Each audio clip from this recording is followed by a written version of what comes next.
Okay, YouTube is back and X is back. All right, cool. All right, here we go. DL Cummings, welcome to the show, man. How's it going? Glad to be Going here. going well, man. Really glad we finally connected. I've been wanting to connect with you for some time, man. I grew up without a dad, and you are the Liberty dad. So I really want to chat with you, man. I think what Awesome. you're doing is really cool. So why don't you introduce yourself to my audience and for those who don't know who you are and what you're about. Sure. So I'm an old man. I'm 47, and but I have a 7-year-old, so he keeps me young. And when before he was born in 2019. Right before he was born, I was like, I think I should start a podcast, and that was the I don't want to say the first of many bad decisions because I seem to make a lot of them. I have over time. And I was thinking, what am I going to talk about? Like, I know I like politics, but what's the nature of my show going to be? And I said to myself, you're going to talk, you're going to be teaching your son, basically everything he knows, maybe between me and my wife. But in terms of the podcast, I was like, I'm going to be teaching him everything he knows. And so I kind of came up with this idea of like Liberty Dad. Like, I'll talk about liberty. I'll also be a dad. And what do I want? What do I mean by being a dad? And that's kind of evolved over time a little bit. But initially, I was like, I want to be.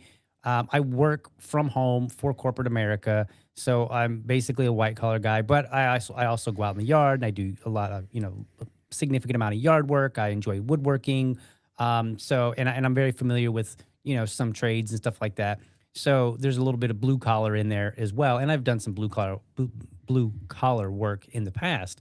So that's the nature of my logo. It's a saw blade with a tie inside of it. And the whole idea was when my son, I was just kind of envisioning like, what happens when my son goes off to college? Is he going to be one of those that comes home and is like, Dad, I know you taught me all about, libertarianism or whatever, but man, these communist ideas are great.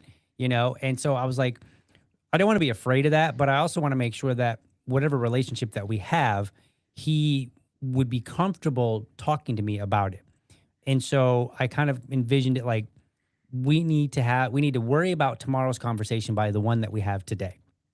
And so if I'm just this ruthless, like, shutting everything down, not listening to him, just, like, nope, that's bad, that's wrong, it's wrong, then it's not really going to warm him up later when he actually is confronting real ideas and then maybe starts to believe them. Like, is he really going to want to have a conversation with me? So, and it's not about me having all the answers, it's just more about keeping the line of communication open by how I engage with him. And so I was like, all right, let me try to do this podcast thing and I'll try to present things, in a way where people find it interesting. People want to come back. Maybe they want to ask you a question about something, that you just basically think of it in terms of, I want to have a conversation with this person next week. How do I make sure that that line of communication is open? So that's the gist of the show. It's evolved a little bit over time. Now I do dad talk on Fridays, and that consists of what I'll do is I'll either, if I can get a dad to come on the show, we'll talk about what is important to him as a dad. And that's it. No argument, no debate. Like, it doesn't matter whether I agree with him or not. Like, and I've had a few dads on that, had some positioned on things that I didn't quite agree with. But the point is to raise dad voices because I feel like dads are undervalued in our society tremendously. And so I didn't want to be like what you might call the red pill guys out there who are like, oh, women are bad and, all this crazy stuff that you see. I was like, the answer, I think, is just to lift men up and to show them that there are good men that they can use as an example and get ideas from. And they don't even have to be, some guy who's got a bazillion followers and, is making tons of money. It could just be a regular, everyday, average dad. And you might say, wow, that's really interesting. I would like to apply that to my family or to my life. And so I try to do that. When I don't have a dad, I talk about stuff from the perspective of a father, a husband, or a dad, or some variation. So I do that on Friday. And then the show is kind of morphing these days into shows that are a little bit heavy on research because I'm really, really big on reading. And so like Mondays are my bill review day. I'll just go and read a bill or a court ruling or an executive order or any kind of edict from the government of any kind. I'll read it and then I will just say, okay, based on how I understand things, here is my understanding of this. and the implications and, why I would or would not support it. Because I believe that, and I think you might disagree with this, I think, but I believe that one of the big problems in society is that we don't read enough and we don't, um, everything is superficial in areas where it needs to be important. Like we talk about politics and we're having all these debates, and I see debates online all the time, and I'm like, you guys are just barely scratching the superficial surface here.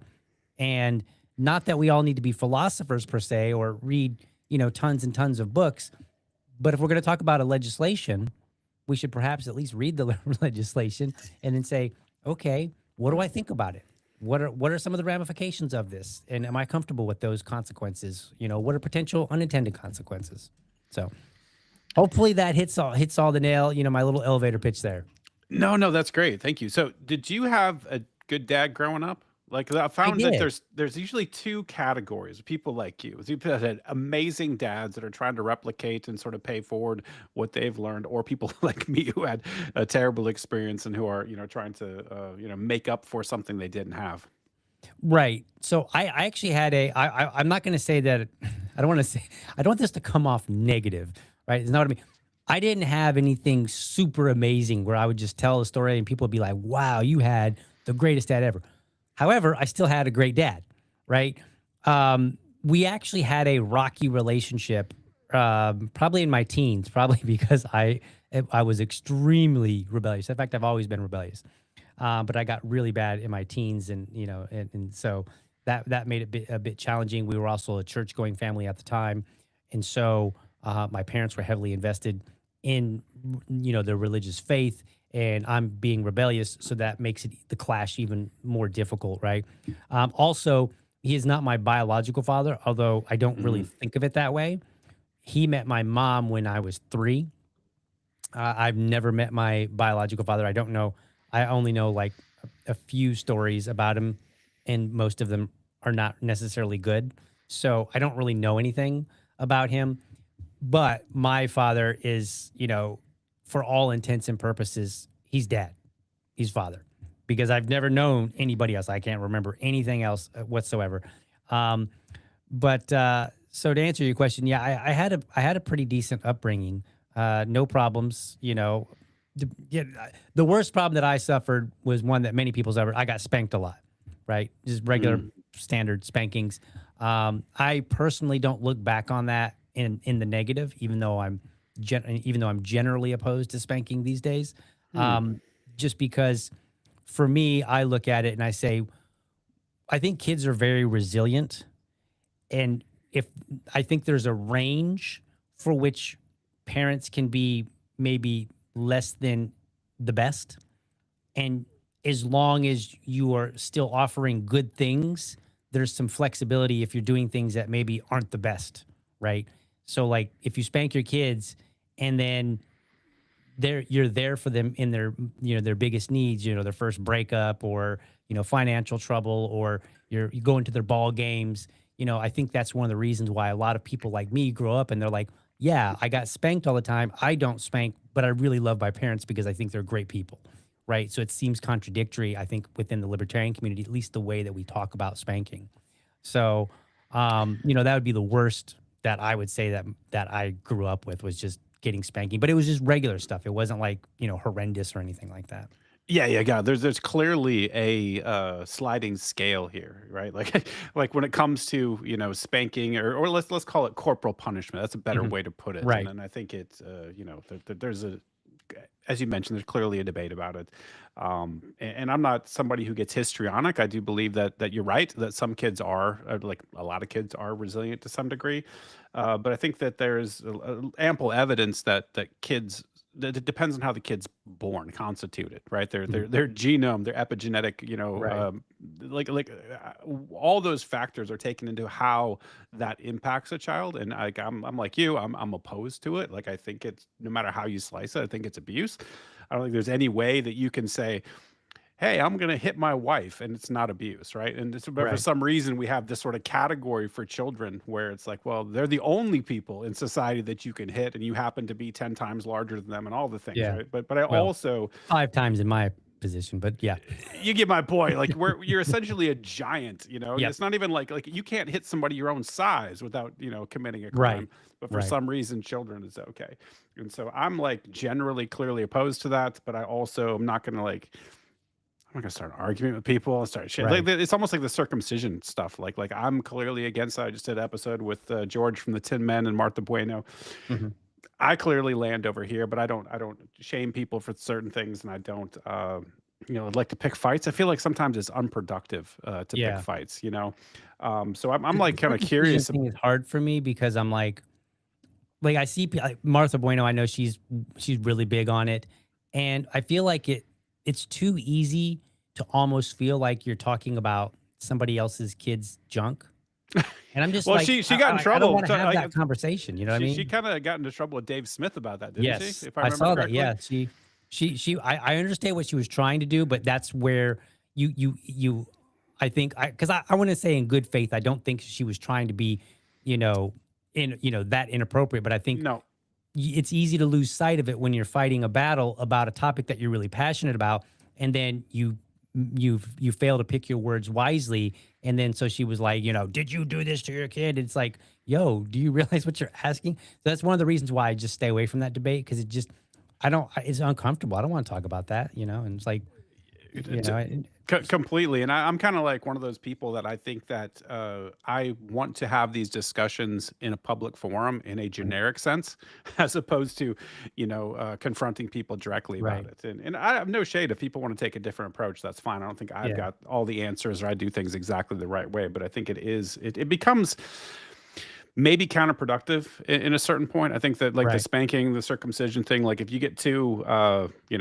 aggressive about it, you start to have the build yes, psychological reactance, and people pull back and maybe even refortify their position because this guy's an asshole. Like right. I'm completely justified in maintaining my beliefs.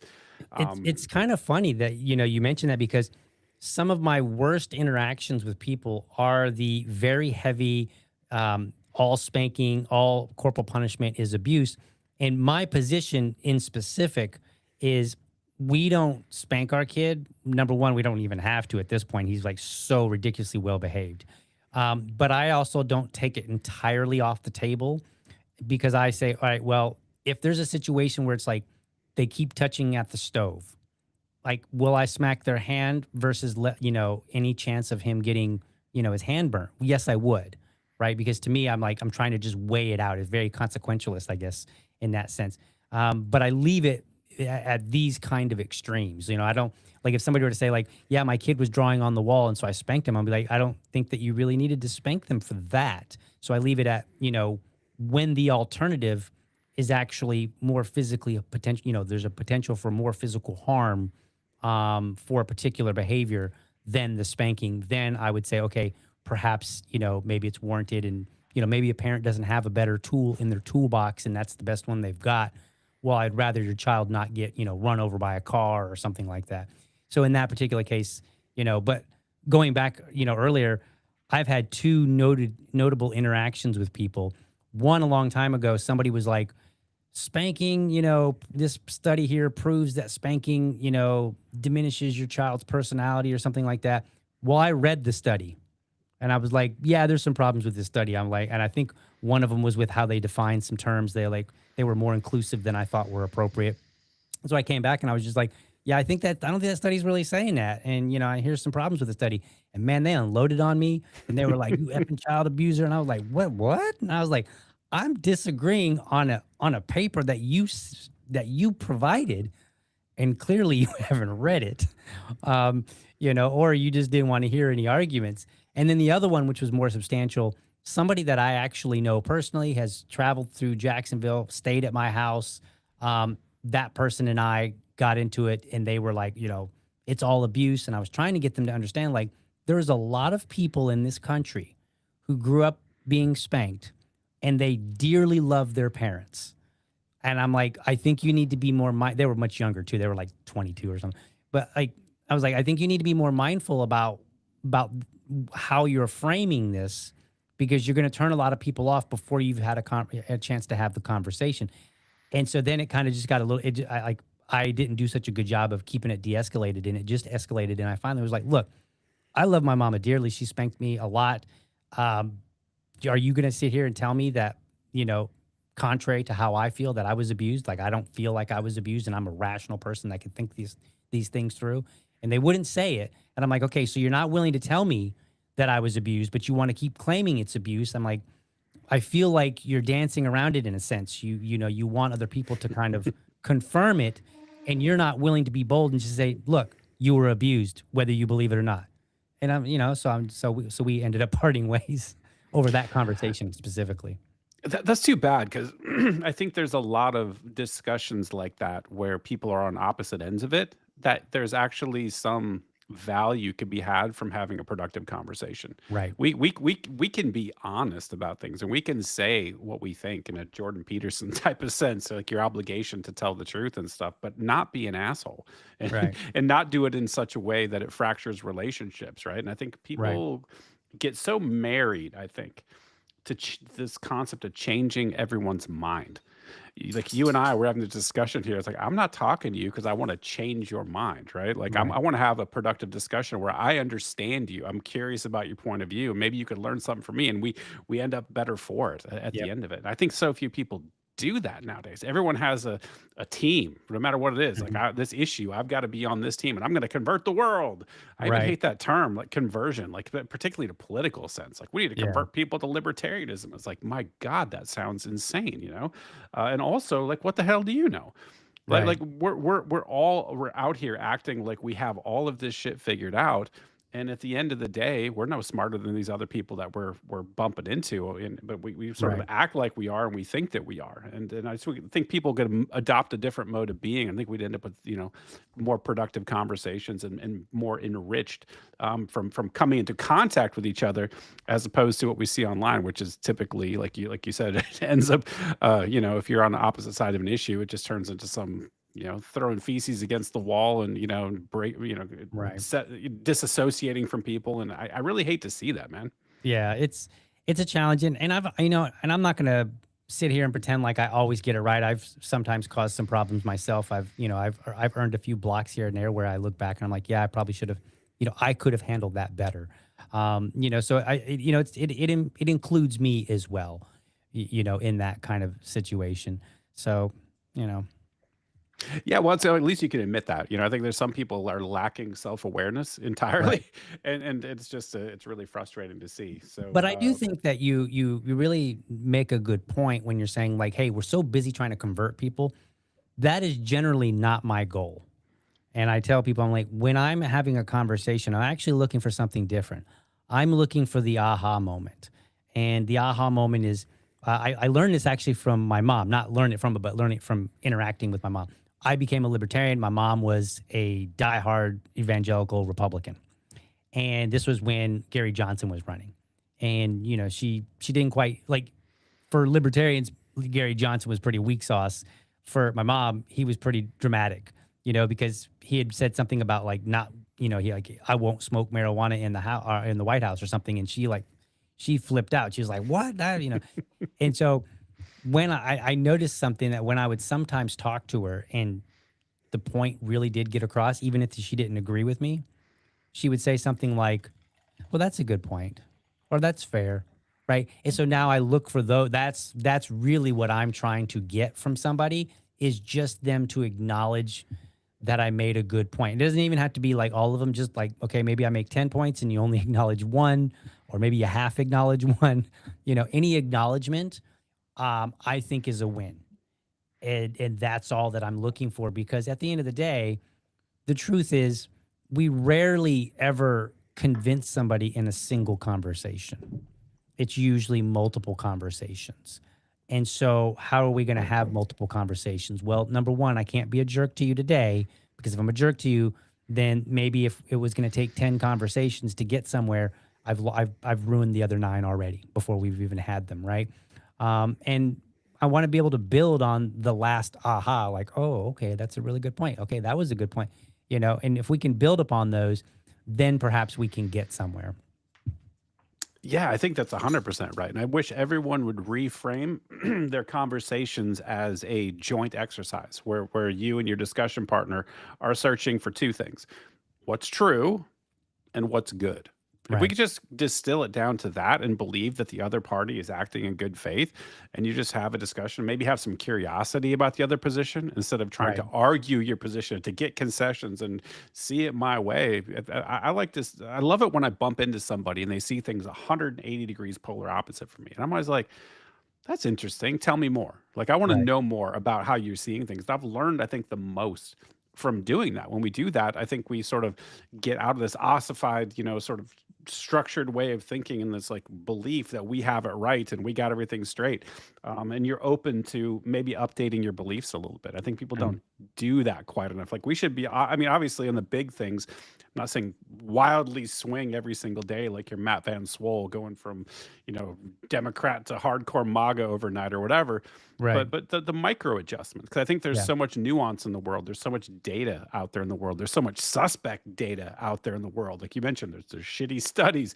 There's people straight up lying out there. There's Right. psychological operations. There's misinformation operations, and like trying to even understand what's accurate and what's true and what's going on in the world. That's like a difficult thing. And if we're not constantly doing these micro course corrections, we're going to end up completely off the map.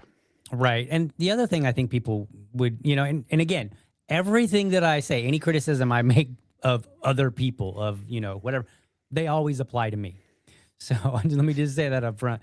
But I think the other thing that we tend to forget is that you can acknowledge somebody's point, and it doesn't necessarily have to like crumble your entire view of an issue, even if like I think your issue is wrong. So like I'm anti-war, and if somebody is trying to make a point about why we should be going to war with Iran, and they make a decent point, I can acknowledge that and then recognize that again, the topic is there's still nuance in this topic. There are still other elements that that are part of this conversation. So acknowledging a particular point doesn't necessarily mean that all of a sudden my whole position is destroyed.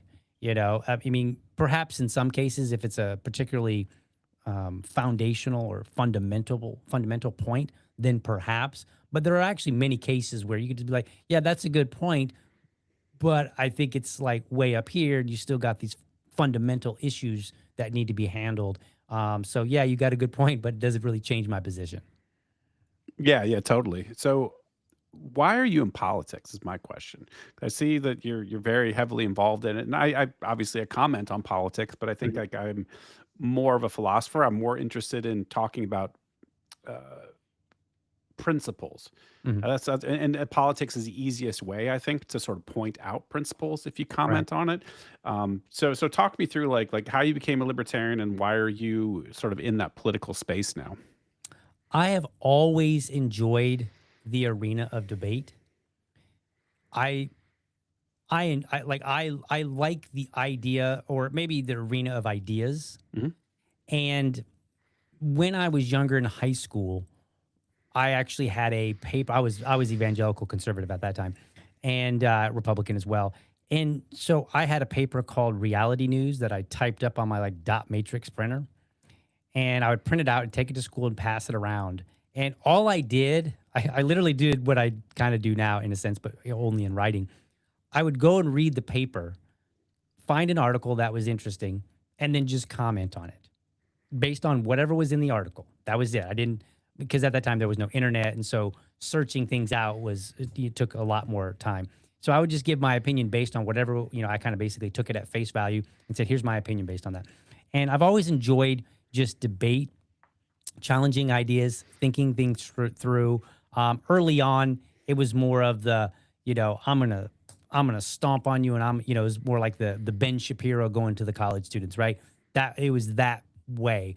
Now I think I've kind of moved into more of a, I guess maybe Charlie Kirk type, where you're prepared to do a debate, but at the same time, you also are prepared to be graceful with somebody and not try to, like I'm going to crush them now, like that's not, even if I'm smarter than they are and I know more, that's not my goal here. Right. So I've kind of, but that was my goal initially, was More like like just to matching stomp on somebody. energy, I'm guessing, right? Yeah. So Yeah. because Yeah. Yeah. I Absolutely. think the difference between a Ben Shapiro or a Steven Crowder and a Charlie Kirk, because I think Charlie matched energy better. Yes. If you came at him both guns blazing, he'd fire back at you. If you came at him a little bit more humility and more reasonable, you'd get that back in return. He's a little bit more of a Right. mirror. Yes. And so why I chose politics, I don't really know. I've just always found it interesting. Perhaps because politics, culture, those kind of things. There's that overlap. They also have all these different avenues of information that can go into the conversation, right? So like we can talk about something and we say, okay, well, there's the legal element of it. Okay, what's the law say? Why does the law say that? What precedent is the law building off of? Then we can talk about more like say a philosophical, like okay, you know, philosophically speaking, if we break this down, how does this look? We can also look at the social dynamic of it. Okay, all right, what is how is society operated? You know, why would why would an idea work in today that may not work 1,000 years ago, or why would an idea say 1,000 years ago might perhaps work then that sounds crazy and ridiculous today, right? And what is the distinction there? And then we can look at like what is the meaning of words, and I don't mean to get into an academic version of it so much. It's just to say like the conversation. You might have seen the whole, I call it the Trevor Gate, the guy that came out and said, yeah, he's a Christian guy, and he's like, my wife was promiscuous, I was not. We're Oh married. yeah, yeah, yeah, That one yeah, that yeah. just blew up all over the internet, right? And one of the things that I really took exception to with Michael Knowles, who I feel should know better because I know he's not a stupid person, he came out and he was like, "Wow, this guy called his wife a whore," and I was like, "Okay, you know better," because whore and promiscuous, they kind of can be synonyms, but the way in which they're being used, they're not really synonyms. When somebody says whore, they are trying to tear somebody down. They're trying to attack their character. When somebody says promiscuous, they might be saying the same thing in terms of the behavior, but they're trying to do it in a more neutral way and not necessarily tear the person down. And so I kind of took exception to it. I was like, no, in this particular case, the word choice here really does matter a lot. And I think you're smart enough to know better. And even if you were fooled, by a poor word choice, you could have surely seen how everybody else, like half the internet, was using it and said, I shouldn't use it this way. Or I should if I believe the way they are. But I feel like he was saying it, but then trying to justify it in a different, in a more intellectual way, whereas everybody else was just trying to dogpile on her or him, I mean. So, so I like all these elements that go into it, into having these conversations and saying, like, all right, what am I missing out of this conversation? What could affect my position here? What might make me really rethink this? And I've had some things where and it's funny because I've had things where I've literally changed my position completely. Like I used to be very pro war, right? But now I'm very anti war. I've had other things where my position has moved maybe a little bit based on, learning new information. And then yet other things where my position actually didn't change, but the reasoning behind it absolutely changed dramatically. So and that comes through all this different information that you might get, in different areas. So that's kind of a background of like how I got into it. And I just have always been interested. And I think I just naturally am inclined to debate ideas. Got it. I'm that way too. Like I'm into all of that, not necessarily political, but scientifically and everything else. And so I totally get that inclination to sort of so it's kind of like verbal jousting, but it's also I think challenging your own ideas, right? Like Hmm. does it stand up to scrutiny? If I put this Right. forward in the arena, where am I solid? Where am I weak? You sort of understand and refine that thinking, and it sort of improves over time. So I totally get that inclination. So, are you into voting then? Like, are you one of these people that like participates in the electoral process, thinks that it's a vehicle for change? Like, how do you conceptualize that? So and I think this is where we'll definitely disagree based on if I remember some of your posts correctly. Uh, I do not believe that we are necessarily past the how did I saw somebody posted there. They say you're not going to vote your way out of this. Mm. And my position is it's possible, but not probable. And so I think the infrastructure is still there. I don't think it's probable because um, voters are too superficial in how they approach the voting process. But I still keep it as possible. And the reason I haven't given up on it is because for me, I say the time when we give up on voting, the next step is taking up arms. I don't really see a big in between.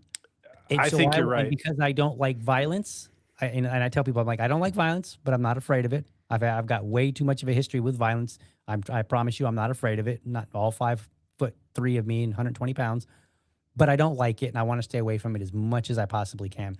And so I will wait until the absolute last moment. And I think that because I hold this possible, even though it's not probable, there's still hope, a glimmer, not much. It's very tiny. It's like a little speck in the sky, very far away, right? And you're like, I think I could see that star. Yes, okay, it's there.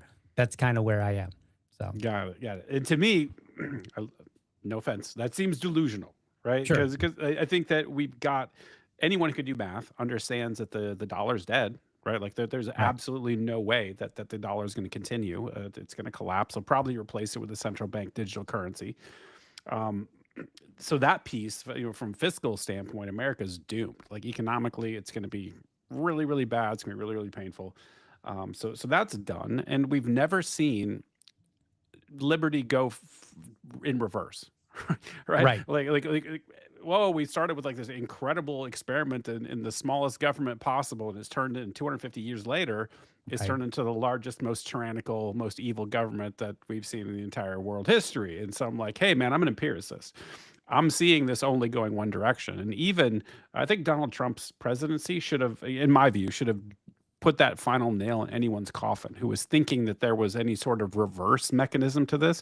Because it was like, think of the fanfare. It was Elon, it was Doge. We're going to bring in Ron Paul. We're going to like all this right, bullshit.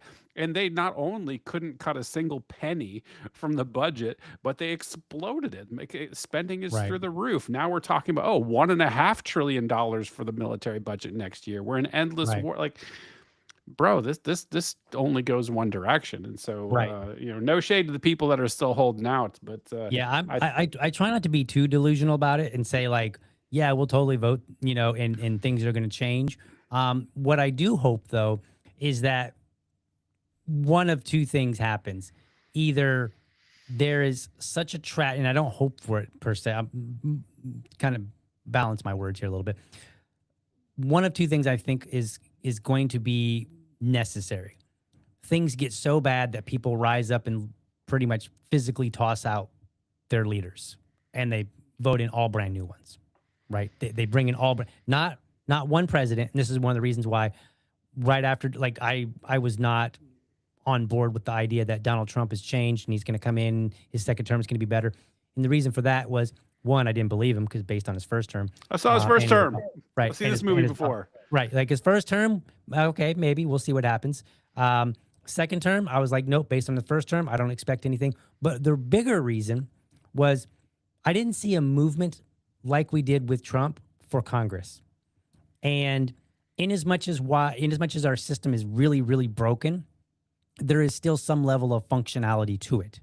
And it does require Congress. So, like, for instance, Congress could, if they wanted to, end the war in Iran. They have the Tomorrow. power to do that, but they're unwilling to do it. And the largest reason for that, probably the entire reason, is because the people are allowing them, right? Everybody who has power to impose upon somebody else who's not doing what they're supposed to be doing, they're neglecting their duty, right? So for me, I looked and I said, Congress hasn't switched over. I don't expect any change because, you've got the power of the purse and the House of Representatives. You've got, the Republicans now have they have the Senate and the House. But at the same time, when you look back in history, it really just seems to ping pong back and forth. The Democrats will squawk about something that the Republicans are doing, then they get into power, and what do? They basically do nothing with what they were complaining about.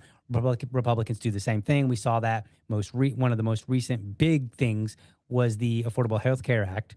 Republicans talked a good game about it. They didn't come to the table with anything, nothing, not even like an idea. They literally had nothing. Then when they got power, what they do? Nothing. They didn't even make an effort, right? And so for me, I really looked at Congress and I said, when Congress changes, if and when, right, then I will be like, maybe something's going to happen, right? So, but I try not to be too delusional, but at the same time, not too quick to say we've got to jump to the other extreme and it's time to take up arms, right? And I don't know when that moment's going to be. Probably I when do. probably when there's no there, probably when people are really feeling like the third world, not like, oh, I don't like AOC, and supposedly there's too many immigrants here. Like, I don't think it's that. I don't think it's gonna be that. I think it has to be real, actual pain before people will actually be motivated to do anything. And honestly, I don't look forward to that because I don't want to see violence. But I think by the time we get to where we're actually going to change, violence will basically be the only answer. Yeah, sadly, I agree. And my answer to this is like the time for this was a very long time ago. Right? People obviously don't like the idea of violence, but sometimes it's required. Like the Right. entire country was founded on a need, necessity to sort of push back against tyranny, and they did. And unfortunately, they set up new tyranny. Right. And you talk about Jefferson's famous quote about the tree of liberty, man, needs to be watered like frequently. That Right. this has to happen. That's just the way it has to be in that setup. And it's never been watered, like hardly at all. And so we're long overdue. And I think what's happened is sort of like the government takes these steps, and it has since the beginning. So like we set up this sort of quote unquote constitutional government, and with all these rules on government, and then government crosses the line, right? And Mhm. then sees if people squawk, and if people don't squawk, they cross another line, and they cross another, Right. and if they do squawk, they'll basically just pause for a little bit and they'll wait 2 years or whatever. Then they're going to encroach again. And I think this Right. slow encroachment and have there's people having no line to which they will say this is the boundary, and we're going to take a Second Amendment type of action. It's they've taken too many steps to the point where we Right. got complete digital surveillance of every movement, every word, every keystroke that is sent or received. They're tracking everything, and it's only Right. expanding via Palantir. So we've got ourselves trapped in this cage. And I think you're right. Like the only thing that could potentially cause a massive change is going to be a complete collapse. And if that happens, we're talking mass starvation, we're talking mass violence. It's going to be an ugly time. So I certainly am Right. with you, and I don't relish in any of that. Right. But I think that there's no getting out of paying the piper. I think we've been cruising on this sort of, the petrodollar thing where we get to export our inflation, we get to live beyond our means and live off this debt that we've been able to, the politicians have been able to accumulate. And that bill eventually comes due. And I think Yep. that we're not too far off. If you paid attention, I know you have, how much money is being spent on the wars and just the federal Right. budget overall, and the inflation going through the roof. Like we're at that last stage where there's not really much recourse other than collapse and violence, and Yeah. that's a scary thing It, for it somebody who's is. got kids. It is. And the thing that I look at, and this is kind of why I take the position, because I look at it and I say, look, there is possible but not probable, and then the only other option is violence. If I'm not willing to advocate violence, then for me, that means I just need to keep advocating the other one until violence happens, and then we sort it out, basically, you know. And then just hope that maybe it lasts long enough that I don't see it. Maybe even my son doesn't see it. I that's the best. And in the meantime, just do my best. I'm not a prepper per se, but do my best to prepare the family and keep us, make sure that we have good neighbors that we feel confident are, would be there in a time of need, and that we're in whatever way we can be prepared for, an entire collapse. But but a lot of it just is because I'm not willing to advocate violence. I think if we get to that point, it just needs to happen, right? No advocate, because what ends up happening is you would advocate for, like, let's say somebody says, well, you know what, we're beyond saving, and the only way we're going to right this ship and not make it any worse is to just do the violence. Okay, well, that means you have to advocate for it, and we still have a system enough to squash that, right? And so I'm not, and I'm like, I don't like violence. I don't think it would work to try to advocate for it. So I think it literally just has to happen. Just snaps, people start going berserk, and then, But well, the then what cards will though? fall But I wherever keep they're coming meant. back to then what? You Right, know, it's like you're aware liberty is not real popular. Like right, Americans really hate freedom because it comes with a dose of responsibility. They yeah, really don't like to have that they other don't. side of the coin. And so I'm wondering, like, okay, so let's say this happens. Let's play this out. Like, okay, there's violence. A bunch of people kill each other. A bunch of people starve. Now what? Are we just suddenly going to embrace liberty and we're going to be free markets and free people? Or it's like, no, whatever they build is probably going to be a lot worse than what we've got, man. It could be, and the interesting thing is, if we look in history, people had somewhere to go in many cases, right? I mean, maybe it might be difficult depending on which conflict you're talking about. Like if you're talking about like Rwanda, like people couldn't just, up in, the Houthis, or, the Tutsis, whichever side was getting slaughtered. I think it was the Tutsis. They couldn't just necessarily up and just leave and just like, all right, we're done with this place, right? But like when the colonists were tired of Great Britain, they're like, well, we'll just go across the ocean. We'll just go over here, right? And they did, and then we'll set up our new system. And then okay, now we're throwing you guys out because we don't like what you're doing, right? But they have something. They had somewhere to go. There's nowhere to go at this particular point because, to be honest with you, America was the place that people were supposed to be able to go, like at least for a while. Like, hey, you got tyranny over there. We don't. Well, we have maybe not quite the North Korea level tyranny, maybe not quite tyranny that you see in certain countries, but we have tyranny compared to what we started with. And so we're not a safe place anymore, but there's no more uninhabited lands, nothing significant at least. Maybe a tiny island here and there, but there's nothing really significant. So there's nowhere to so I have no way of predicting how it would play out or exactly how you need to be prepared or what might come, what might replace whatever we have. To be honest with you, I would probably say if it collapsed in violence, what we'd probably have is you might see something more like a country collapse in violence, and if it got really bad, other countries would come in and basically try to restore order at their authority. And so, like if the U.S. collapsed in violence, then we might see that, or they might just say, let you kill you guys." Which countries do you think would do that? I don't know because a lot of it's going to depend on where they are, what the global situation is with them, right? But I would imagine the first thing that's probably going to happen is people are going to be like, all right, well, there's a lot of guns in America. We'll let them duke it out, and when the dust settles, then we'll see what happens and what maybe it's worth going over there and trying to restore order at that point, or maybe they'll just let us duke it out, and then there won't be so many of us, and we'll just basically start over with who knows what. But I don't know. But I don't think it'll be liberty because everywhere I turn, people are shirking the idea of responsibility. Like I Hmm. just did a show on the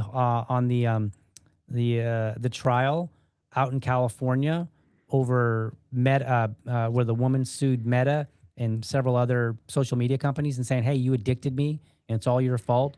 And basically, the position I took in summary was, your parents did a poor job of raising you on two fronts. One, first and foremost, because I'm a dad, I do dad talk, Liberty Dad, all that good stuff. I can be very tough on dads, and I said, okay, from what we're hearing, dad was abusive. Mom left the situation, which she should have. And then you got your first like YouTube account at the age of 6, and at the age of 9, you got your first Instagram account. I think it was Instagram, no, or TikTok, one of those. I don't remember which one, but she got her first account, and then she created like multiple accounts on these different social medias so that she could like her own stuff and make herself feel better. And so I was like, why did you feel the need to go get your self confidence from social media? Well, looking at your family life, you didn't have a dad. I'm very big on the idea of dads. Their job is to instill confidence in their children. Your dad wasn't there, so first and foremost, he is negligent, and we as a society should be willing to say, let's shame that guy and let's shame any guy that has children and either doesn't raise them well or creates a hostile situation such that the wife needs to leave because the wife might have I don't know the circumstances, and I said this on the show. I was like, maybe the mom did everything she could. She still had, basically a handicap. And people don't want to talk about it. People don't and I showed video where multiple women were like, you can't blame moms. And I'm like, we need to start getting comfortable with saying, I failed at this. You know, if my kid grows up and does something very horrible, I will say, I have failed as a father, period. End of story.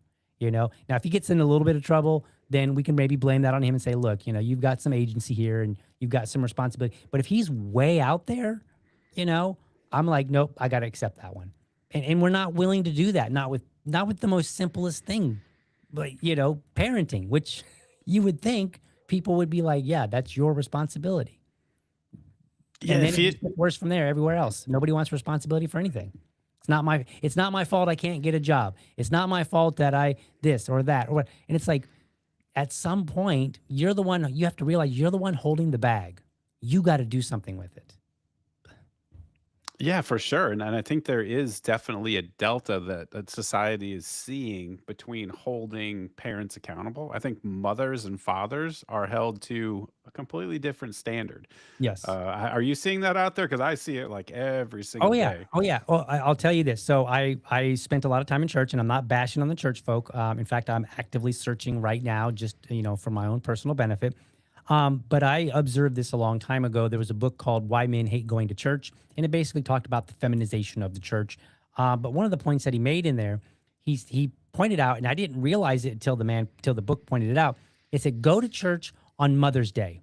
What do you see? Mothers are great. You give them this rose. They're awesome. Thank your mom. Nobody. That's cool. I have no issue with that. Go to church on Father's Day. What are many churches saying? You need to be better husbands. You need to be better fathers. You need to be better men. Stop watching porn." And I'm like, no congratulations on the one day of the year that men are supposed to be celebrated. And that's the day that you say the same thing that you say every, any other Sunday. Like for real? No, there is definitely a different standard. It's in our society, right? If I will get away with criticizing a dad long before I will a mom, unless she's a very disastrous mom, right? Like if she's like smoking crack and beating her kids, and like, hitting them with an iron or something like that. If she's doing something crazy, I can criticize her. If she's just a run of the mill bad mom, people could be like, "Come on, dude, seriously, don't say that about. She's trying really hard," but they don't say that about dads. And Nope. and I say they shouldn't say it about either, right? Because that child needs people that are going to be responsible and recognize that you are literally shaping how their life will turn out, right? And like if you want to say a single parent is trying their best and they had to leave a situation, I get it, and I won't criticize them for that. And that's why I gave the dad more of a difficult time in a sense on my show, because I was like, all right, you created this. But there are plenty of two-parent homes where there's no abuse and the parents are just not that good. They hand the kid a tablet and they're like, all right, go play. I'm gonna go and get on Facebook or go and get on Twitter. Or I'm gonna watch some TV or whatever. I'm gonna hang out with my friends. You know, they should be criticized, and it doesn't matter if they're a man or a woman. Yeah, yeah, I agree, and I think you touched on something important. Is there's been a literal demonization of men and fathers. Hmm. You look at number one. You mentioned there's like not really any role models. There just aren't a ton of great role models out there. And number two, the portrayals of dads, in the media, like TV, it's always like the Homer Simpson or the Family Guy thing. Like Right. like it's always this bumbling doofus that can do nothing right, and the wife is great, and she comes in and rescues him all the time. Like that sort of paradigm is really pervasive throughout all of the narratives that people are watching on television. And you go to school now, and like everything there was toxic masculinity and the Right. feminization of boys, and like uh, I think this is a real mistake that society is making, and I think the time that people are going to figure it out is exactly what you talked about. When society collapses, when it's time for violence, when it's time for masculinity, like that that evolved for a certain reason. And Right. that sort of feminization of society is going to yield some pretty nasty results. I think there's going to be a very quick pivot for society, like appreciating those masculine traits, the positive masculine traits of protect and provide and those sorts of Right. things. Yeah, I reject the phrase toxic masculinity because I just say there are toxic behaviors. And we were talking about this before the show with the whole woke left, woke right. And I'm just like, look, there's a foundation of behavior or attitudes that they may be expressed differently depending on, whether you're male or female, or maybe whether you're, on the right or you're on the left or you're a Democrat or you're a Republican or whatever, right? Like they might be expressed differently, but at the end of the day, there is a foundation and that foundation needs to be addressed. And so for me, I just say there are toxic behaviors, Mhm. and a dad can screw up his children just as much as a mother, and they'll do it in different ways. But it's still toxic behavior. And I don't want to get bogged down with, oh, toxic masculinity, especially when there's not really an equivalent for feminine behavior. We don't have like nobody says toxic femininity, right? Like that's I mean maybe some people, but it's not really a thing comparative to toxic masculinity. And a lot of the a lot of the toxic masculinity arguments, I'm not even convinced that those are necessarily bad behaviors, because many of the people that promote those same labels, they've tried to include everything that gets on their nerves, like any kind of preference that they don't like.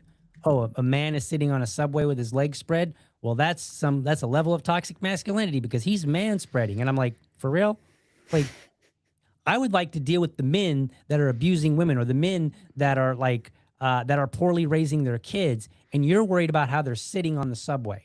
Like, no, and then you're lumping it all in together. And I'm like, this is not acceptable. This is not going to work. And so you're right. People aren't going.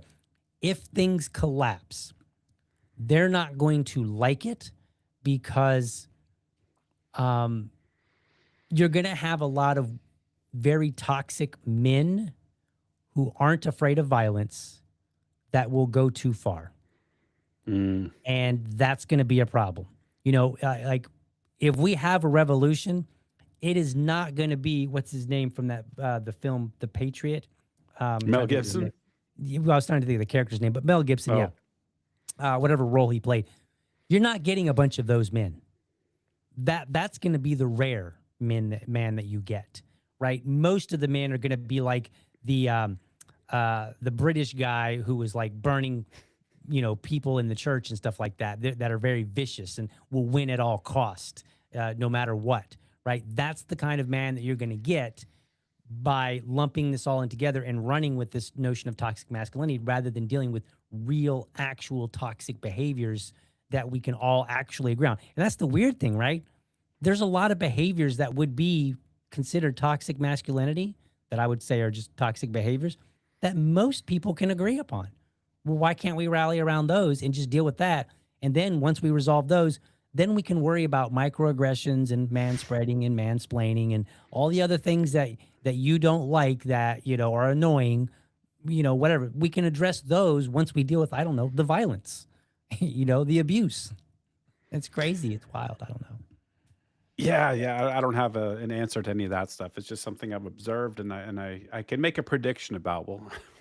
We'll see if the things collapse, and if there is a pivot back to a healthy appreciation for masculinity. I sure hope so, man. It's one of those issues that I think is underrated, underappreciated. So I want to move on though, because you mentioned some stuff about church, and Mhm. I know you're raised religious. Like, what was your arc around that? Because I had a little bit of very wild arc of being raised super Catholic and ended Mhm. Protestant for a while, atheist, and went through a horrible Reddit atheist phase, as I like to Oh say. boy. Yeah, yeah, and now I'm like, I've had these, really transformational psychedelic experiences, that came at the end of a lot of therapy dealing with the abuse from my childhood Mhm. that have opened my eyes to a point where I'm like, "Oh, wow, there's something going on here. There's some spiritual realm here. I don't know exactly what it means or what I'm connecting with." But that's kinda been my arc. Like, what's your arc been? So initially, I think early on, I was like exposed to religion, but there wasn't an it wasn't an active thing in our household. So like I know I went to some Catholic schools when I was in like elementary. Um, and I don't know, I have no understanding as to why my parents, I, my dad was raised Catholic, so maybe that had something to do with it. My mom, she was heavily abused. And when I say abused, I'm talking about things that people couldn't even imagine. Like her dad would come home drunk and pull her sister and her out of their bed by their hair, throw them down the stairs, stomp on their head. Like Ugh. I'm talking about just vicious, just horrible abuse, right?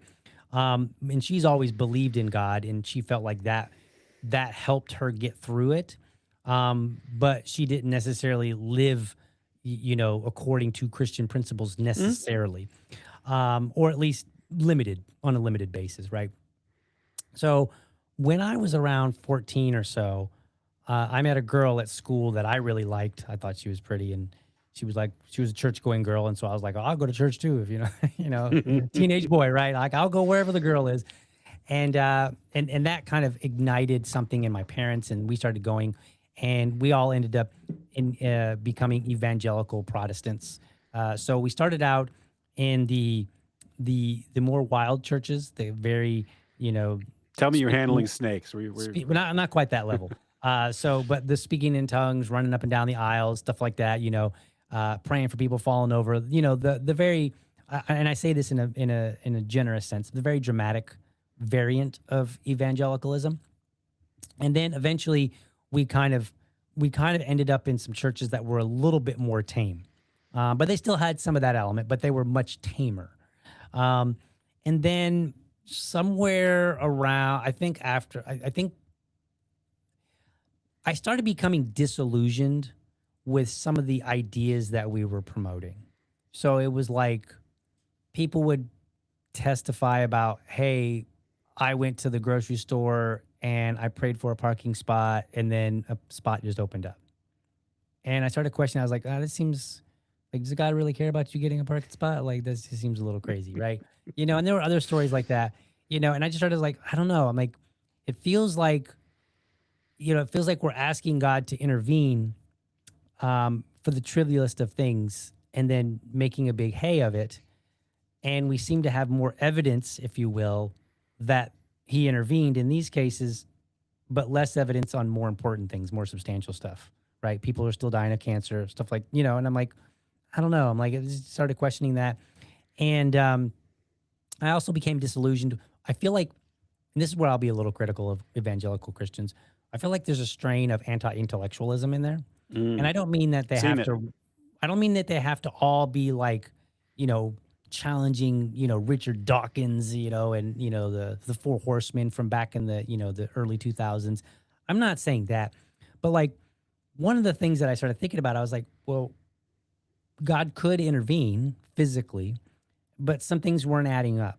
So like I made up kind of like this hypothetical. I said, imagine that, and I've heard stories just like this, but I made up a particular hypothetical. I said, imagine that you walk out in the street, you get hit by a car, you're in the hospital, the doctor comes out, and he's like, hey, you're good, he's telling your family he's gonna live, but I just want to tell you, if he had been turned this much, or if the car had hit him at just this angle, just this spot, he wouldn't be here right now. Right. So, be thankful. And so I started thinking like, well, people would say things like, well, the angels came and slowed the car down and the angels. And I was like, so God sends his angels to do a half-assed job on a regular basis. Like this just didn't really seem to make sense to me. So but I didn't want to just be like, oh, God doesn't intervene. Maybe there's something else going on. And so I told one guy, I remember I said, what if instead of that, what if this scenario happens? What if I'm leaving my mom's house? I walk out, I'm getting ready to cross the street. My mom remembers something. And she says, hey, don't forget to call me or do this or whatever. And then I stop, I turn around and I say, okay, I will. And then I walk into the street and then I get hit by a car. And that happens so fast. But her calling out to me changed the trajectory just enough. And so I was like, I thought this was pretty interesting because I was like, now we're moving away from God intervening at a half-ass level, stopping you, kind of, sort of pushing you just a little bit, and more like now his infinite wisdom said, all right, I can intervene, by saying this, and that will cause enough to save his life. And that seemed to be to me a more, I don't know how to describe it, but it seemed to me that it could be more rational, a more rational explanation for why did you still get hurt? Why did you still end up in the hospital? And when I presented that to people, they just didn't want to hear it. You would have thought that I said, God has no power. Like, that's how it was received. And I was like, I am not, all I'm doing is saying maybe we've understood how God is operating incorrectly. Maybe we've misunderstood it. Maybe we thought that he's physically intervening. Maybe he's intervening less physically, but still intervening in a different way using his infinite wisdom, right?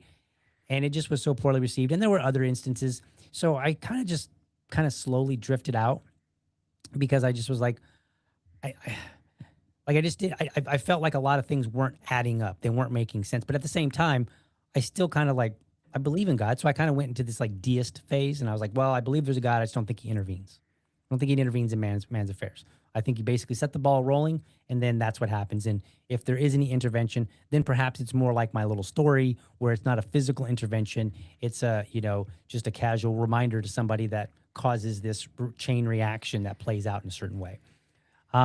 Lately, though, so I mentioned Pastor Tubb, who is a libertarian, and he's run for office here in Jacksonville, who I met when I was the chair of the Libertarian Party. He's Protestant, and I can't remember exactly which denomination he falls under, but I had a lot of conversations with him. And then one of my neighbors is a Reformed pastor. And so I get to talk to my neighbor a lot more about religious stuff than I do Pastor Tubb, because we were always talking about libertarian stuff for the most part whenever we got together. So there wasn't a lot of religious talk. But what I've really found interesting, at least out of my neighbor, I don't know if this fits the whole Reformed movement, but he seems very willing to just have a conversation about anything, right? And if I present an idea, he's not like, no, no, no. I mean, unless it's like a really, like if I said, maybe God doesn't mind me, cheating on my wife, he would be like, no, absolutely not. Right. But if it's something else, more like the experience that I had, years ago, he's willing to entertain that and talk about it and even acknowledge if he doesn't know. He'd be like, yeah, I'll have to think about that one.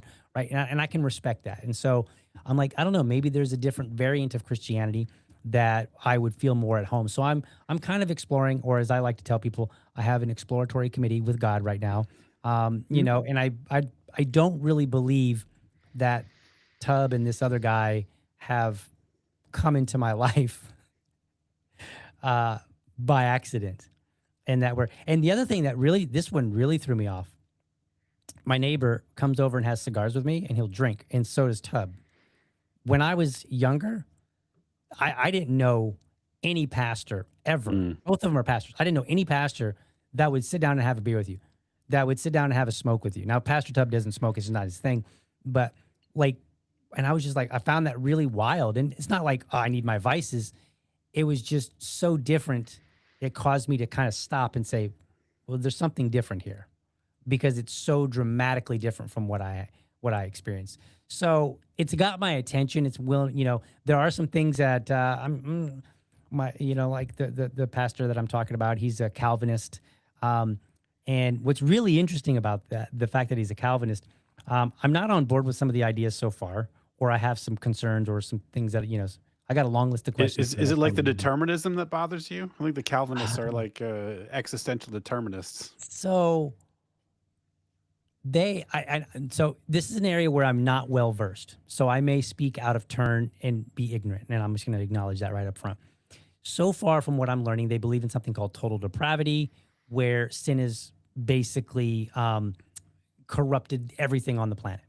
Okay, I'm okay. Okay, cool. I get that. That's why we got kicked out of the Garden of Eden. I get it. Okay, and that's why a lot of the results of getting kicked out of the Garden of Eden, why we have those, right? Like, hey, you're going to be working in the, with your hands in the soil, and you're going to have pains of childbirth, right? Like that was all sin because it was so because it corrupted everything. So one of the problems that I have is, um, he told me that, um, you that sin is so pervasive that people on their own are not going to come to God without God calling to them. And so I was like, I'm struggling with that one. And then the other half of that is, well, God calls you just at his discretion for whatever reason, like no rhyme or reason. And I was like, okay, so you only get to go to heaven if God calls you based on no reason whatsoever. And even if you just said, I actually want to believe in something, you can't, right? The other thing with this whole total depravity is I'm like, and I'm still trying to search this out. So again, bear with me if I speak out of ignorance.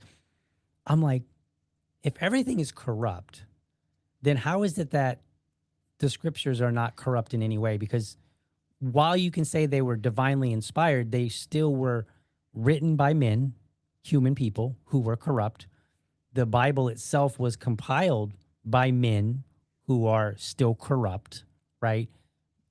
Everything on earth is corrupt. That means the paper that came from trees is still corrupt in some way, right?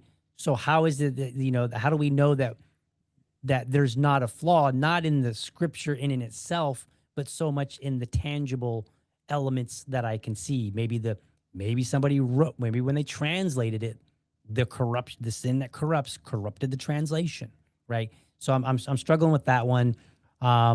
And then I think there was some other things, but that's basically kind of where I am. And the determinism is a little bit weird to me, the predeterminism. But I find that interesting because I'm reading a book called The Feminization of the American Culture, written by Ann Douglas. And she talks about way back in the early 19th century when we had like the Industrial Revolution, men left the homes. And so prior to that, a lot of the most homes, they were their own little mini economies in a Hmm. sense. And when the men went out and the economy became more public facing, if you will, going out to work, then things shifted dramatically, not only in the economy, but also in the home and in churches, because men were no longer available for some of the responsibilities that they once had. And so, therefore, these voids were filled by women and more passive men who were basically adopting they were kind of adopting Christianity in a sense to the new base, if you will, right? And so it's very fascinating because I'm like, oh wow, like I'm reading this. I don't really like to believe in coincidences so much, at least when there's a lot of them at the same time. So like I've run into two people now that have encouraged me to kind of reconsider. One of them uh, is in line with some of my disagreements that I've had in the past. So he's willing to um, have conversations that others wouldn't. He seems very well read, very intelligent, and I can very much appreciate that.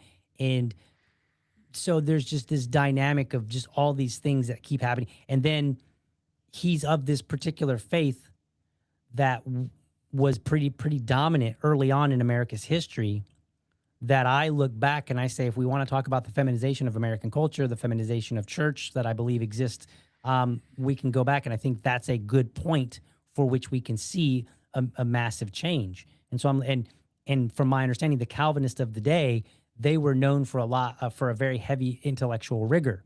Whether you agreed with them or not, they weren't just like, hey, I prayed for an onion and wow, an onion appeared on my table and that's that, right? Like they were more robust in how they were presenting. So I think that's kind of my arc. It's kind of all over the place. I probably look like that meme of the guy with the With the strings on the strings, board. yeah.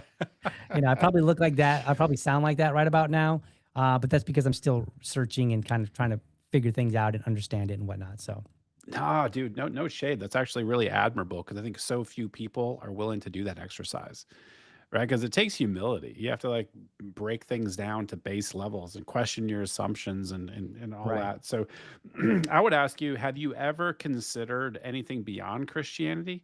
Right? Like, have you ever been like, I'm actually wide open. Like, I think something's going on. I think a God exists. And I think you mentioned you had a deist phase. How far did you stray or at all beyond Christianity as a potential option? Not very far, but I did marry a Catholic, so there's that. My wife is Catholic, and she is very devout. So she was born and raised Catholic, and she attends mass very regularly, like virtually every weekend. Um, I go with her sometimes, just because, like, not all the time. I'm trying to level up. One of my personal beliefs is that, you know, I don't like the idea of a man sitting at home while his wife and children go to church. I'm like, you should take your children to church if that's part of your family life. Like, even if you don't believe, you should at least take them. And because, again, I believe that men should lead, and that's part of leading in the spiritual element. Even if you don't believe, I think you should at least lead them, and at least be willing to have the conversations and understand what they believe, because otherwise I think you're kind of neglecting your family in a sense. It's kind of like not knowing who your kids' friends are. If you don't know what they, because if we can tell people you should know your kids' friends, then you should probably know a little bit about your family's faith as well. Like, that seems to be a lot more important. So, um, I'm listening. I have a lot of beefs with the Catholic Church, many. So, in fact, me and the priest that we reached out to initially, we almost got in a fight because declined. He declined to marry us initially. The priest that we talked to, and I can't remember why. It's been about 13 years, but I do remember he said, "Well, if you were Catholic, you would understand." And like, if there's one thing that you want, if you want to get under my skin very quickly, you could just be like, "Yeah, you're not part of our group, so therefore you're too dumb to understand it." Like, no, sir, I can understand things. Tell me, explain it to me, and if I don't understand, I can do this thing called ask you questions, right? Like, I'm a capable guy. So that was really insulting. I also didn't like this one. Really got me. My wife was previously divorced. I was previously divorced. Boy, they don't Okay. like that, do they? So yeah, so we both had to get our previous marriages Annulled. annulled. I was going to say nullification, but annulled. Mine was a more rigorous process. And I'm trying to remember what it was about hers. Hers was, she went in, I think it was because they weren't married in the church. And the church said, "Oh, well, then you didn't have a real wedding." That's that. End of story for her. I got married in a Protestant church where Protestants believe that you can get divorced, and it does happen sometimes, and the Catholics don't believe it. So I got in an argument. I kind of was, I had to go. I spoke with one of the judges that was going to be reviewing my case. And I told her this, and I said, "Look," I said, "this doesn't make any sense to me. My wife was like in and out in 5 minutes, didn't cost her anything. I had to pay like $500. I had to send paperwork to friends to write that they filled out and send it back. And I don't know what was on it necessarily, but I know one of my friends called me up and he's like, "Dude, I got these papers. Are you sure you want me to fill this out?" And I was like, "Yes, whatever. Just fill it out. I don't care." And I don't even think I even asked him what it was. I was just like, "I don't even care what it says. Just fill it out. Be honest, whatever." And he did. Right. And I was like, I had to go through all of this. And because I got married in a church, and I said, I said, the Catholic Church respected my marriage that came from the Protestant church, but you didn't respect the circumstances or the understanding of the marriage in full according to Protestant faith. It's like you guys half-assed it, right? You wanted to respect the marriage itself, but when the Protestants said, "Yeah, you can get divorced," you didn't want to respect that. You didn't want to respect the fact that they allowed me to get married with the knowledge that we would prefer you not to get divorced, but it does happen, right? So it's like you guys pick and choose. And she was like, "Yeah, you're right. That's a good point." And that's something that the Catholic Church has been talking about. So I'm not too fond of the Catholic Church. When her mom asked me, if I was gonna, or not, when her mom asked her if I was gonna become Catholic, she was like, "Nope, not at all." Other faiths, I haven't really ventured out. I've, I just, I don't know. I guess I'm partial to the Christian faith because that's what I know. Mm. Um, you know, I didn't. And I haven't met anybody that has been like, hey, DL, maybe you could be a Muslim or maybe you could be Jewish. You know, you could convert to Judaism, not Jewish, but you could convert to Judaism, or maybe you could be a Latter Day Saint or whatever, right? Like nobody else has kind of reached out and said, why don't you explore this? So I didn't. So the Cool. Christians were the ones that kind of did. That's fair enough. And that's an honest answer. I think a lot of people underappreciate how much culture dictates religion. You know, like it's part of the old, the new atheist arguments, which is like, well, if you were born in India, you'd be a Hindu right now. It's like, yeah, probably. Like that's Right. that's kind of the way it works. But even that's not guaranteed, right? Because For my sure. wife is from Indonesia and she's Catholic. Like Indonesia has the largest numerical population of Muslims on the Hmm. planet of any country, right? It's like the percentage isn't as high as like the Middle Eastern countries, but it's like 88% or something, 85% or something like that. And there's like 2% are Catholics. And the first Indonesian that I met was Catholic. Go figure. Yeah, yeah, it definitely is not, ironclad law, but you get my Right. point, right? Like a lot Yeah. of that Yeah. Yeah. stuff is, Absolutely. and I think a lot of people do get kind of comfortable with Hmm. certain thing when they're trying to conceptualize and think about something as big as God. I think sometimes having that comfort and that sort of mental model around Right. it already, the structure kind of helps. So when you zoom out, and you're asking yourself that question generally, like, does a God exist, right? Regardless of which one or what the properties of the God are. Like, what is your most convincing argument or reason to believe that such a thing as a God would exist or does exist? I When I look at the alternative to any religion, I'm not necessarily like evolution can't happen, right? But I'm like the probability, and I've never tried to figure out what that probably. It just seems so tiny, even if you stretch it across billions of years. In fact, I think that even makes it more interesting. Um, it just strikes me as unlikely, right? Like, which one's more likely? Was there a God that created the universe, or did this really long chain of events happen so perfectly so as to create all of this, and that's that. And I'm kind of the mindset, I'm kind of a heretic. So in that sense, I I don't believe in a literal 6-day creation necessarily, and I don't think that it's necessarily required for any faith. Like I've never heard of any faith that says like if you don't believe in a 6-day creation, you can't possibly be a Christian. People just do the normal like you're not a real Christian if you don't believe this. It's almost like But nobody, libertarians. right, right. And so I look at it and I say, well, perhaps there's some possibility that it's a combination of both. You know, maybe God does exist, created the world, let it get set into motion, but the writers at the time, they the way they wrote about it was to the best of their understanding. Imagine if I had a vision of 100 years from now, or maybe even longer than that. Maybe I had a vision of 1,000 years from now. I'm probably going to have trouble writing about it because there's going to be things that just I don't even know how to mentally describe correctly, right? And so I imagine the same happens in reverse. So if you hear about something that's happened thousands and thousands of years ago, or you just happen to see it in a lot of it, especially when you're talking like something as significant as literally the creation of everything. It's one thing to be like, oh, if I saw a wild Western movie, then I might be able to put that into words relatively easily because there's still going to be some common components. There's going to be humans, there's going to be guns, there's going to be clothes. So a lot of those things are, they're just going to look different, but they're going to be basically pretty similar in some ways to what we have now, right? There's going to be some shared reality that still exists. But if you're going back to the time of creation, there's no shared reality. So you're going to describe it in the best way that you can. So for me, I look at it, I say, I don't necessarily believe that you have to go one or the other.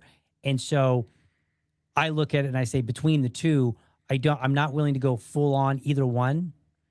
And so that kind of puts me in the middle, and it kind of forces me to say, I believe there's a God. Also, I want to believe there is one, right? I just want to, because I want to believe that when we die, that's not the end of it. Like Mm. there's something else to move on to.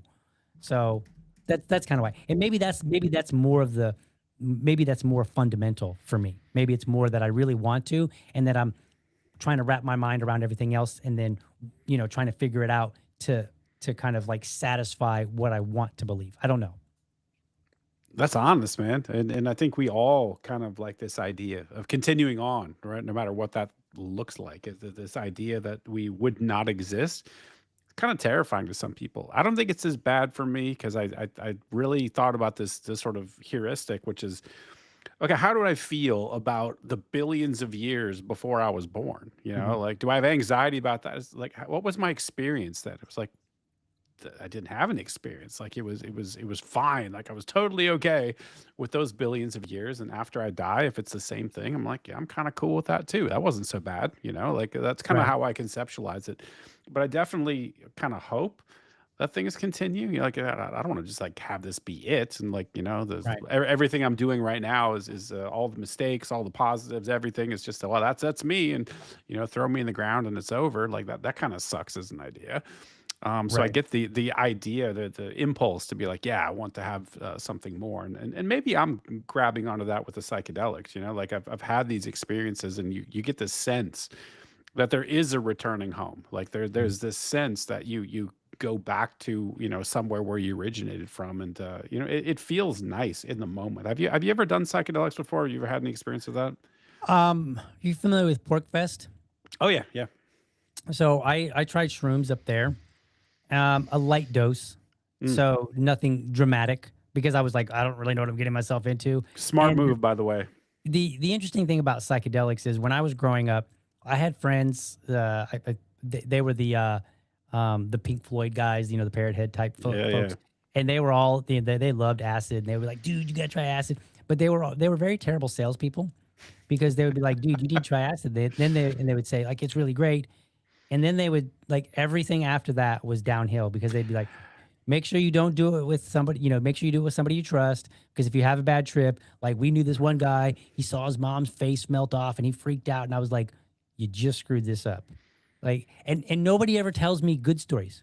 Nobody's ever been like, dude, there I was tripping out and I saw an angel and she came to me and she told me that. Like, nobody do. It's weird. I don't understand it. They always would say, they would give you the actual story when it's negative, and there seems to be no story to tell you when it's positive. They just say, yeah, I had a good trip. Okay, but what about it? What made it good? Why? And so when it comes to, and I know that LSD is not the same as psilocybin, but It for is me, not. psychedelic is psychedelic, and I'm like, okay, so I'm gonna approach it with the hesitation that I have with LSD, right? Like I won't try LSD because of those stories, so I'm a little hesitant to try, anything significant when it came to shrooms. Um, but I tried it, and it was kind of like, it was like a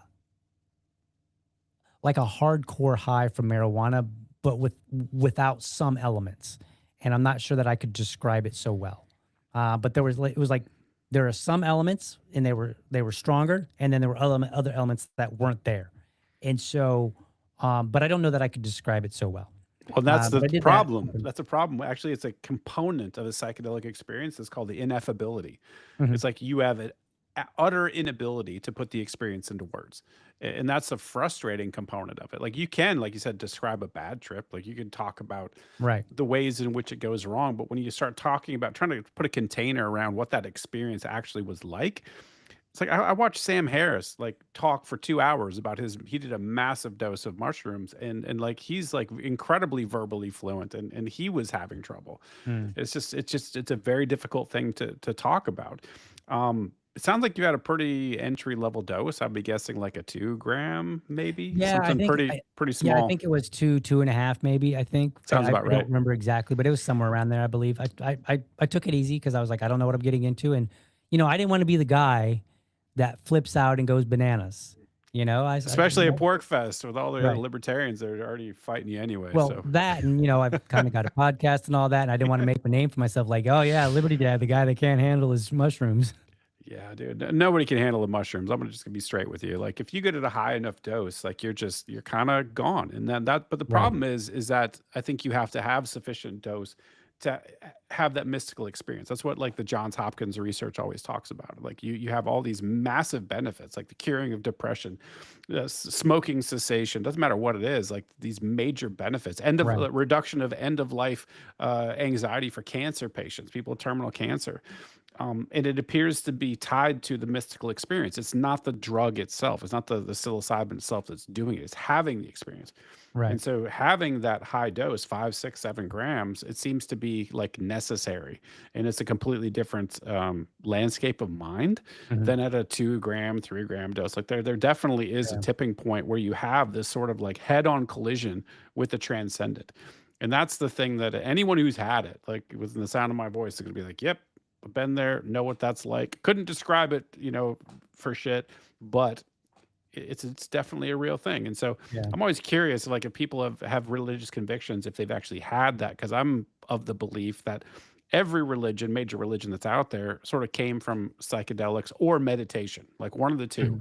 Because I'm not sure if you're aware, but like long-term meditators can get into an identical headspace Right. as taking massive doses of psychedelics. So I think there's plenty of evidence to indicate that like this is kind of like the core of a spiritual experience. Yeah, And I think most of these religions just kind of popped up trying to sort of make sense of it. And I think yeah, they're all sort of failing. They're all falling short, kind of in their their own ways. But I think we're all kind of aiming for the same thing. yeah, and the other thing is, I'm busy these days, so I work, I podcast, I have a son, and so for me, like I stopped drinking right out the next day after last Easter, just because alcohol just doesn't really, Good for you.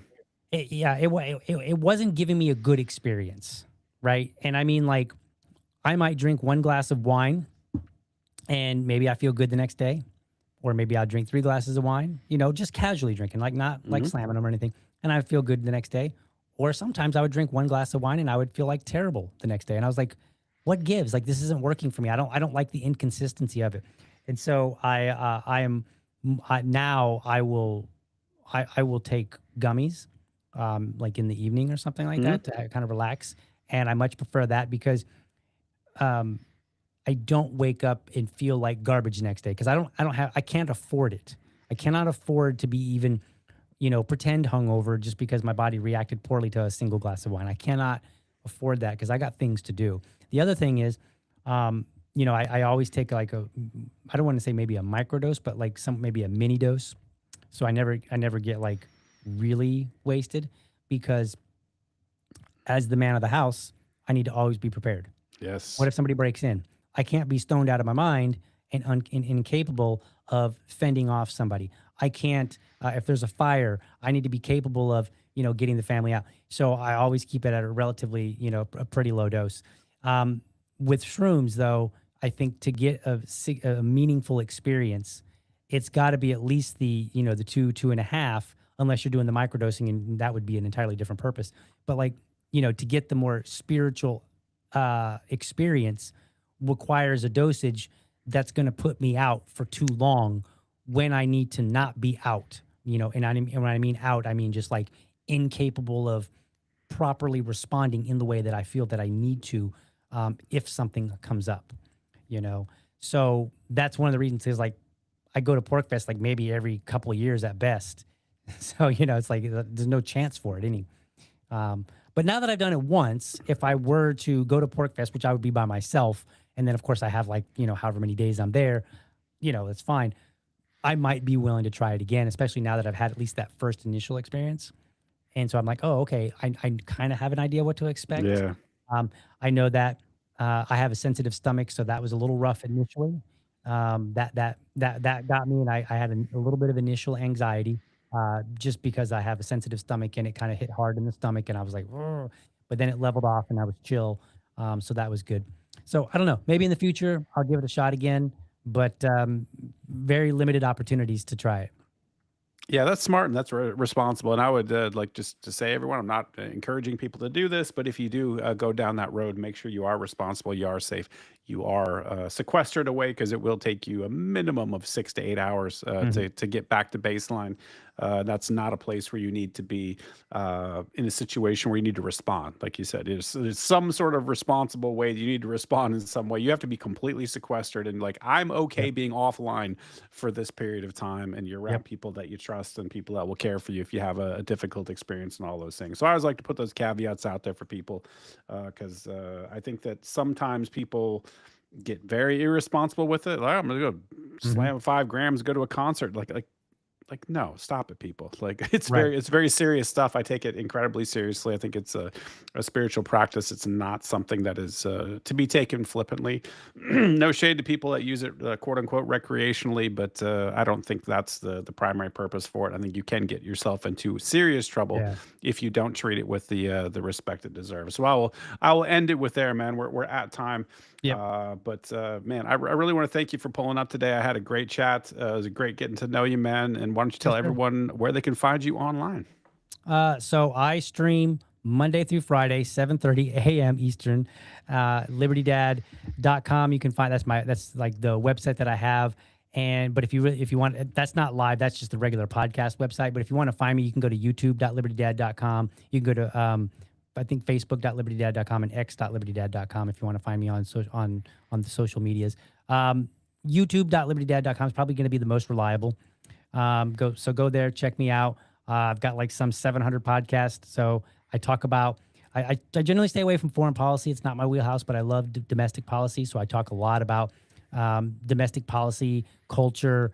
My last episode, like I said earlier, was talking about the trial with the woman who sued the social media companies for her addiction and all the things that happened to her. I had to, and I was pretty straightforward on what I believe there. But other than that, I interview candidates. I love interviewing candidates. That's kind of fun. So I primarily interview libertarian candidates, but I open it up to Republicans and Democrats if they are willing to come on the show.